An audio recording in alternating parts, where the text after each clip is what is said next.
Olá pessoal, sejam bem-vindos aí a mais uma aula aqui do nosso curso de Fundamentos de UX e UI Design. Na aula de hoje, nós falaremos aqui sobre as heurísticas para a avaliação de conteúdo UX de Torrey Podmayersky, beleza? Dando continuidade aí a essa série dentro do nosso curso sobre heurísticas específicas, beleza? Então, se você já gostou da ideia, desde já, eu já peço para que você já deixe o seu like aí no vídeo, se inscreva no canal se ainda não for inscrito, ative o sininho de notificações para ser notificado sempre que lançarmos vídeos, aulas e cursos novos aqui no canal. E se você caiu de paraquedas nesse vídeo, saiba que ele faz parte de um curso de Fundamentos de UX e UI Design que estamos disponibilizando gratuitamente aqui no canal.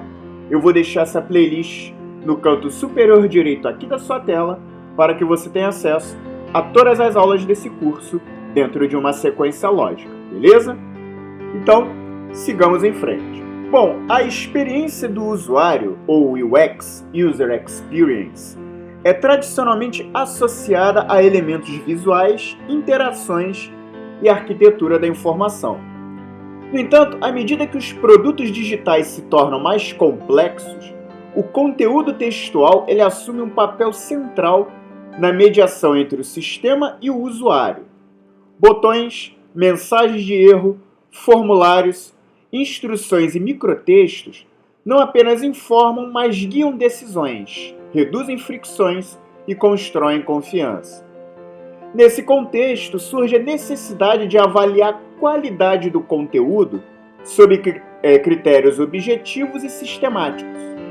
Uma das contribuições mais relevantes para esse campo é o conjunto de heurísticas proposto por Torrey Podmayersky, que é uma referência internacional em UX Writing e Content Design.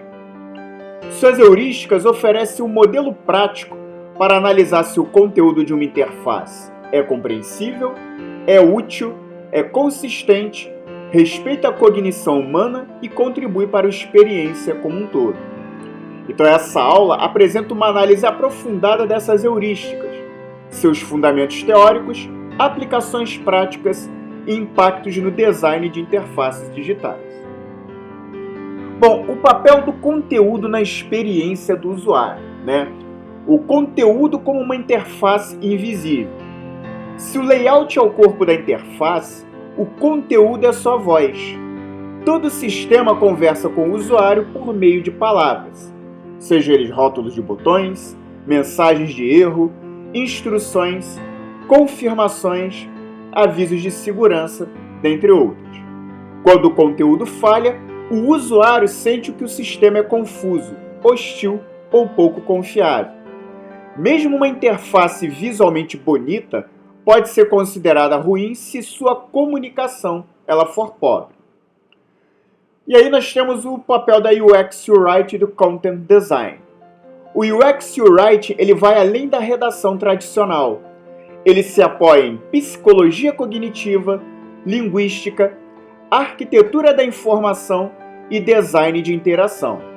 Então as heurísticas de Podmayersky surgem justamente para dar critérios objetivos a esse processo, evitando decisões baseadas apenas em gosto pessoal ou estilo.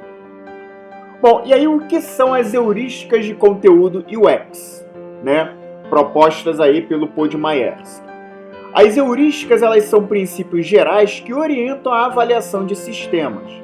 Elas não são regras absolutas, mas critérios de julgamento. No caso do conteúdo UX, as heurísticas servem para responder perguntas como: o usuário entende o que está acontecendo? Ele sabe o que fazer em seguida? A linguagem é adequada ao contexto? Existe coerência entre as mensagens? Então, Podmayersky, ele desenvolveu heurísticas específicas para o conteúdo, complementando modelos clássicos de usabilidade como os de Jacob Nielsen, que vimos algumas aulas atrás. Bom, e aí nós entramos nos fundamentos teóricos das heurísticas de Podmayersky. As suas heurísticas se baseiam em 3 pilares. O primeiro pilar é o da psicologia cognitiva, que se refere a limitações da memória de curto prazo, atenção seletiva e processamento linguístico. O segundo pilar é o do design centrado no usuário, que se refere ao foco em tarefas reais, linguagem natural e minimização do esforço mental. E o terceiro pilar é o da linguagem funcional, que compreende o texto como ferramenta e não como ornamento, e uma comunicação orientada à ação. Bom, e aí nós entramos nas heurísticas para a avaliação de conteúdo UX, né? Nós apresentaremos aqui as principais heurísticas propostas por Torre Podmayersky, organizadas e interpretadas para a aplicação prática. Então aqui o primeiro caso, nós temos aqui clareza acima de tudo. Então, princípio, o conteúdo ele deve ser claro, direto e inequívoco. Os usuários não devem precisar interpretar frases como se estivessem lendo o contrato jurídico. O segundo aspecto, dentro dessa heurística, é o da aplicação prática. Em vez de você escrever, ocorreu uma inconsistência no processamento de sua solicitação, seria melhor você usar, não foi possível salvar os seus dados, tente novamente. E por fim, o terceiro princípio dentro dessa heurística é o da analogia cotidiana.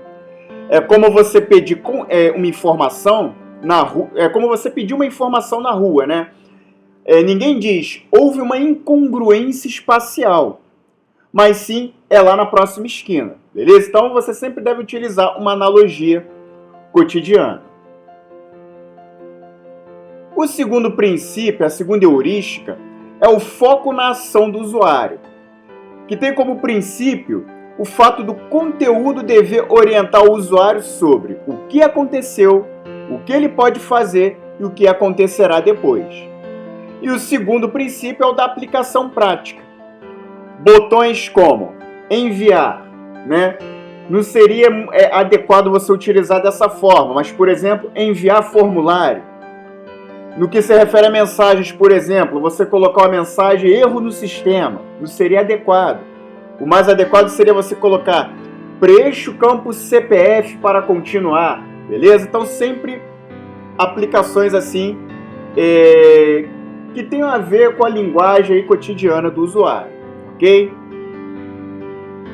E aí a terceira heurística do Podmayersky é a linguagem apropriada ao contexto, que tem como princípio o fato do vocabulário dever ser compatível com o público-alvo, o domínio do problema e o momento da interação. Um aplicativo bancário, por exemplo, exige mais formalidade que um app de música, mas ambos eles devem ser humanos, né?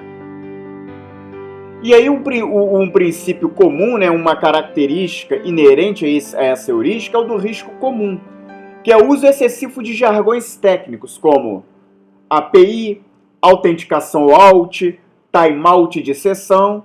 São termos técnicos que para o usuário comum gerem insegurança e frustração, e por isso você deve evitá-los aí na construção das suas interfaces.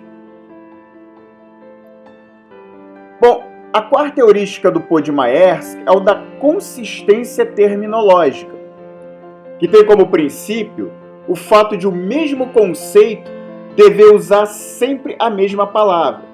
Então, numa mesma interface, você não deve alternar entre pedido e solicitação. Você deve usar sempre um ou outro. Login e acesso, né? Opte por usar um ou outro, nunca os dois.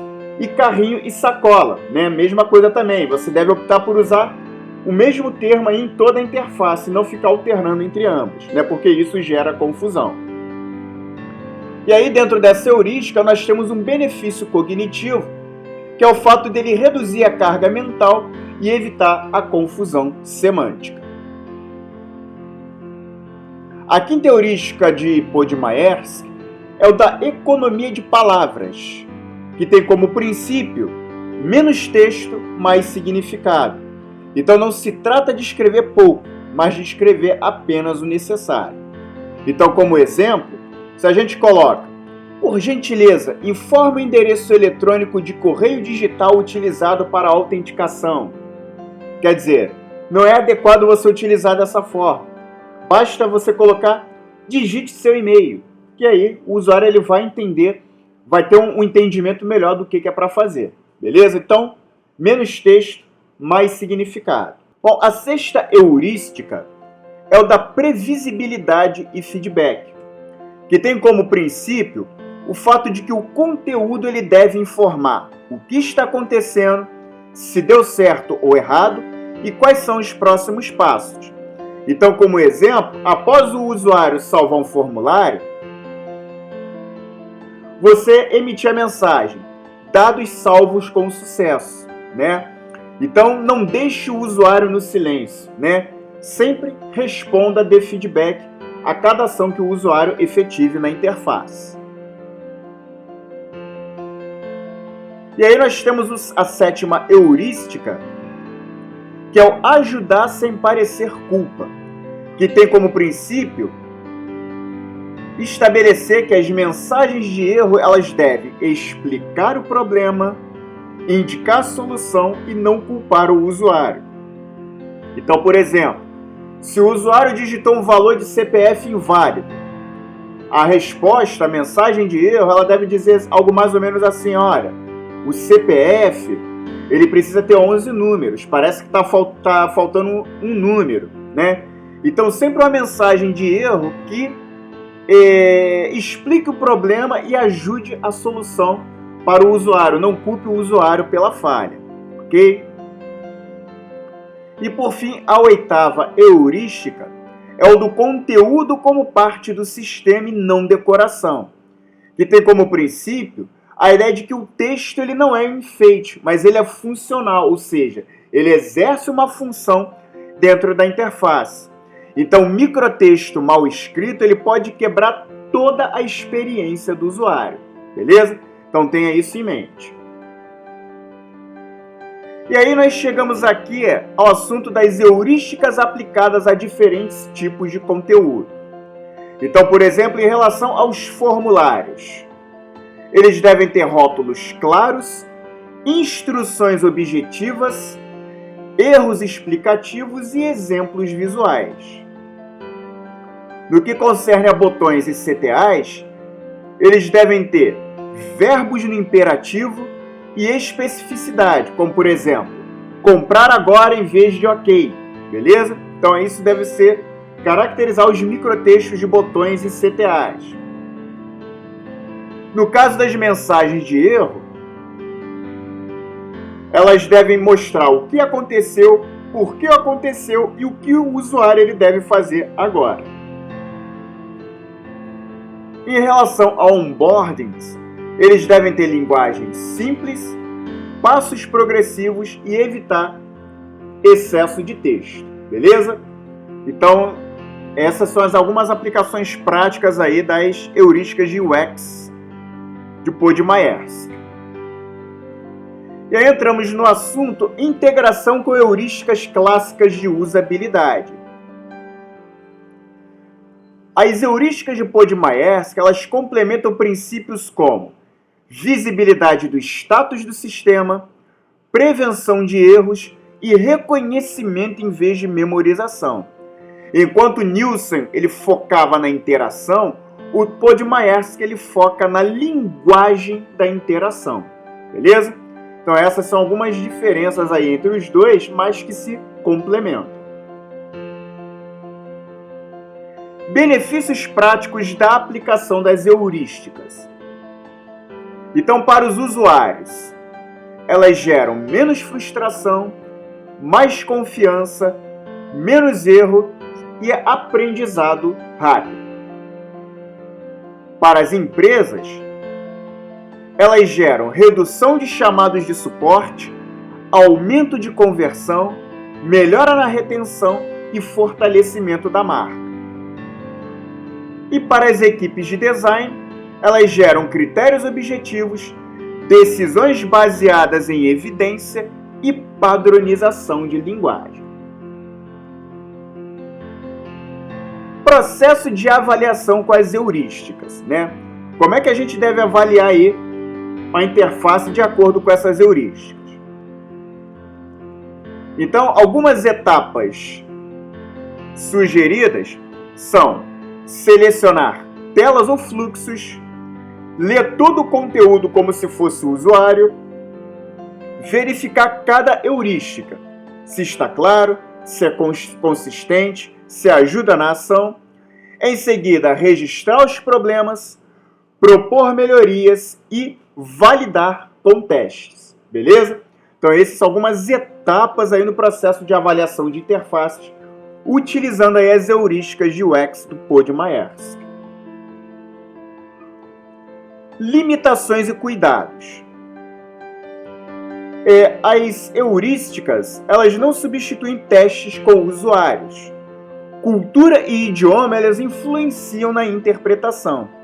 E elas não devem ser usadas como checklist mecânico. Elas orientam, mas não engessam o processo aí de criação da interface. Bom, o futuro do conteúdo UX.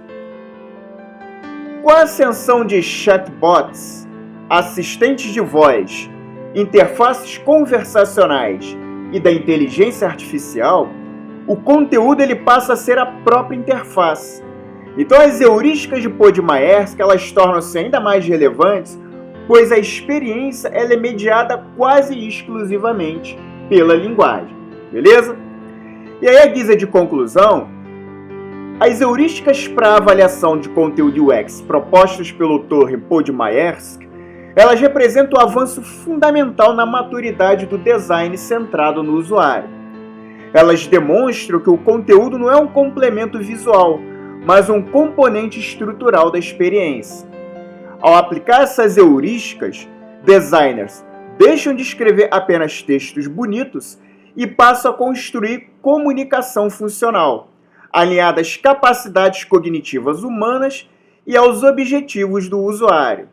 Então, em termos práticos, trata-se de transformar interfaces em diálogos claros, honestos e eficientes.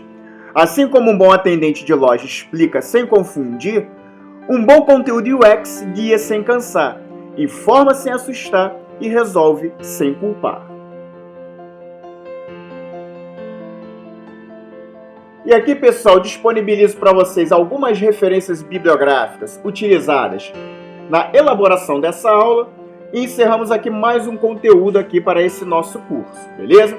Na próxima aula ainda continuaremos a abordar algumas heurísticas específicas para UX e UI Design, beleza?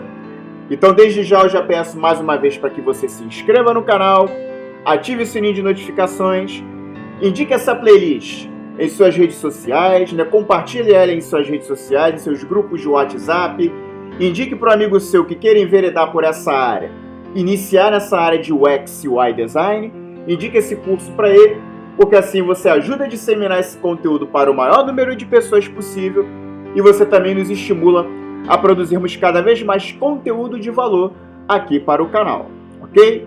Então, um forte abraço para vocês e vejo vocês então na nossa próxima aula.